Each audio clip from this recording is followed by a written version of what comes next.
जिसमें election commission की jurisdiction को चैलेंज किया हुआ है कि इलेक्शन कमीशन ये सवाल ही नहीं पूछ सकता कि पाकिस्तान तहरीक इंसाफ इमरान खान साहब ने फॉरेन फंडिंग के अंदर जो फंडिंग ली है, इल्लीगल फंडिंग, और उसको डिक्लेयर नहीं किया। ये है इनकी असलियत। दूसरों से मांगो 40 साल का हिसाब और अपना 2008 से लेकर 2013 का अमालनामा इलेक्शन कमीशन और स्टेट बैंक के मुताबिक ये कहता है कि पाकिस्तान तहरीक इंसाफ ने 2008 से लेकर 2013 तक फॉरेन फंडिंग भी ली, इल्लीगल भी ली, फॉरेनर से भी ली, और जिसके अंदर इंडियन नेशनल्स थे, और उसके अंदर जो फॉरेन फंडिंग ली उसको डिक्लेयर भी नहीं किया। पाकिस्तान के अंदर पाकिस्तान तहरीक इंसाफ के बैंक अकाउंट्स को डिक्लेयर नहीं किया, बैरूने मुल्क पाकिस्तान तहरीक इंसाफ के बैंक अकाउंट्स को डिक्लेयर नहीं किया, और अपने 4 मुलाजमों के जरिए पीटीआई के सेंट्रल जो ऑफिस है पार्टी का, उसके 4 मुलाजमीन के नाम पर जाती अकाउंट्स में फॉरेन फंडिंग, मनी लॉन्ड्रिंग आती रही जो डिक्लेयर नहीं की। और 2008 से लेकर 2013 तक फॉल्स, फैब्रिकेटेड और जाली दस्तावेज इलेक्शन कमीशन में जमा कराए गए, जिसके अंदर इन अकाउंट्स को जाहिर नहीं किया गया। अभी आप कुछ देर पहले टीवी स्क्रीन्स पर इनके रहनुमा फरूख हबीब साहब की गुफ्तगू सुन रहे थे, जिनसे सवाल पूछो अपने हिसाब का तो आगे से सवाल करते हैं आप हिसाब दें। मैं ये भी बताती चलूं कि पाकिस्तान मुस्लिम लीग नून के खिलाफ ये जो तकरीर बार आके करते हैं और इलेक्शन कमीशन में गए हैं, और इलेक्शन कमीशन में ये कहा है कि मुस्लिम लीग नून ने फॉरेन फंडिंग हासिल की है। मुस्लिम लीग नून ने जो फंडिंग हासिल की है उसके तमाम स्टेटमेंट्स, तमाम सर्टिफिकेट्स, तमाम annual bank statements election commission के अंदर जमा है, जिसको हर साल इलेक्शन कमीशन वेरीफाई करता है और सर्टिफिकेट देता है। उसके अलावा ये जब लेकर गए तो स्क्रूटनी कमेटी ने ये कहा कि आपके पास अगर कोई दस्तावेज है जिससे ये जाहिर हो कि मुस्लिम लीग नून ने किसी किस्म की कोई ऐसी चीज़, कोई ऐसा बैंक अकाउंट, कोई ऐसी फंडिंग को डिक्लेयर किया है, तो इन्होंने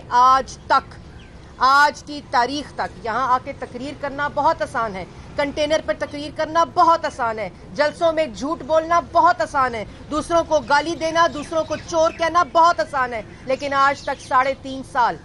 सिर्फ इल्ज़ाम तराशी हुई और यहाँ दरख्वास्तबाजी होती है। यहाँ ये कहा जाता है कि हमारा वकील पेश नहीं होगा, कभी वो बैरूने मुल्क चला जाता है और कभी वो बीमार हो जाते हैं। बीमारी सबको हो सकती है, लेकिन 7 साल ये फॉरेन फंडिंग की बीमारी, जिसके ऊपर फैसला इलेक्शन कमीशन को फौरी देना चाहिए, यहाँ आके झूठ बोलते हैं और अभी तक ना किसी अदालत में अपने इल्ज़ाम को साबित कर सके और ना इलेक्शन कमीशन में यहाँ आकर जो तकरीर करते हैं उसको किसी तरह भी साबित नहीं कर सकते। इसके अलावा जो फॉल्स सर्टिफिकेट्स, स्टेट बैंक का अपना रिकॉर्ड, ये मुस्लिम लीग नून का रिकॉर्ड नहीं है, ये स्टेट बैंक का रिकॉर्ड कहता है कि इन्होंने माली साल 2009 में 5 अकाउंट छुपाए और 2 दिखाए। सिर्फ 2 डिक्लेयर किए इलेक्शन कमीशन में और 5 छुपाए। माली साल 2010 में इन्होंने 2 दिखाए और 7 छुपाए।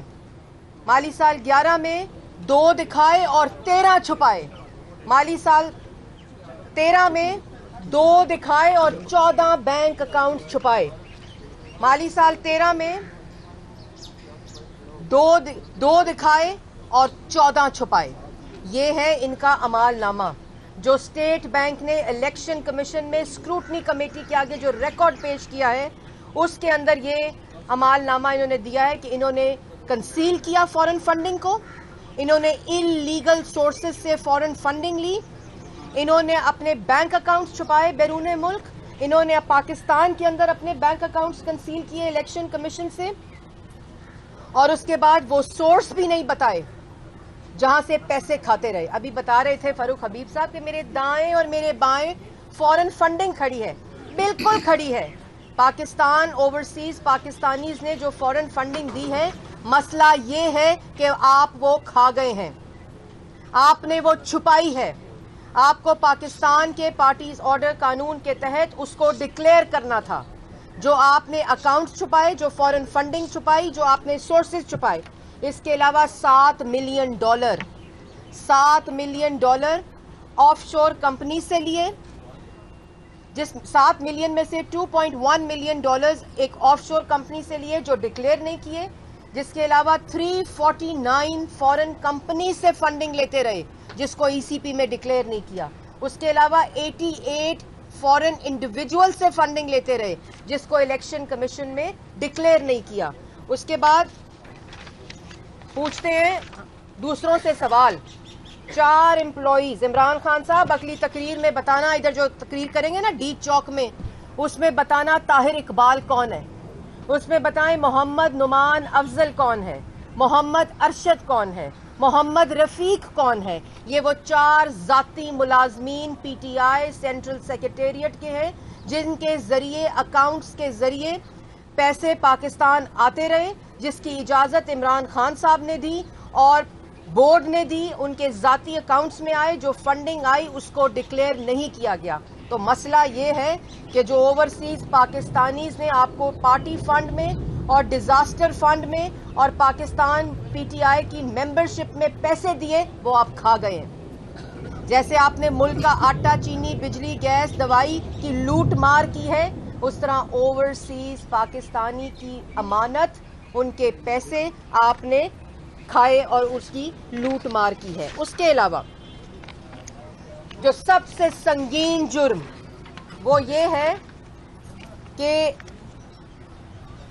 Bank of America P T I account, P T I کا اپنا party account bank of America میں جو اکاؤنٹ ہے وہ کنسیل کیا گیا, بینک آف کینیڈا میں جو اکاؤنٹ ہے وہ کنسیل کیا گیا, بینک آف یو کے میں جو اکاؤنٹ ہے وہ کنسیل کیا گیا, بینک آف فن لینڈ میں جو پی ٹی آئی کا اکاؤنٹ ہے وہ کنسیل کیا گیا, بینک آف ناروے میں جو اکاؤنٹ ہے پی ٹی آئی کی پارٹی اکاؤنٹ وہ کنسیل کیا گیا, اور P T I New Zealand کا اپنا اکاؤنٹ کنسیل کیا گیا اور ای سی پی میں ڈکلیئر نہیں کیا گیا. جتنی فنڈنگ منی لانڈر ہو کر پاکستان ان اکاؤنٹس کے ذریعے آئی اس کو ڈکلیئر نہیں کیا گیا. اس کے علاوہ وہ ممالک جہاں سے فورن فنڈنگ لی گئی اور ای سی پی میں ڈکلیئر نہیں کیا, اور اسٹیٹ بینک کا اور یو ایس کی سرکار کا جس کو ای سی پی ویریفائی کر چکا ہے کہ یہ فنڈنگ آئی ہے, اور اسٹیٹ بینک کے اپنے دستاویز جو ای سی پی میں جمع کرائے گئے, کیونکہ موصوف جن کا نام عمران صاحب ہے انہوں نے آج تک 7 سال میں ایک دستاویز الیکشن کمیشن میں جمع نہیں کرایا. اور اس کے بعد جو foreign funding Denmark, Germany, United Arab Emirates, Switzerland, Sweden, Singapore, New Zealand, Hong Kong, Finland, Denmark, Austria, Saudi Arabia, Norway, اس کے جتنی فورن فنڈنگ آئی ہے وہ ڈکلیئر نہیں ہے.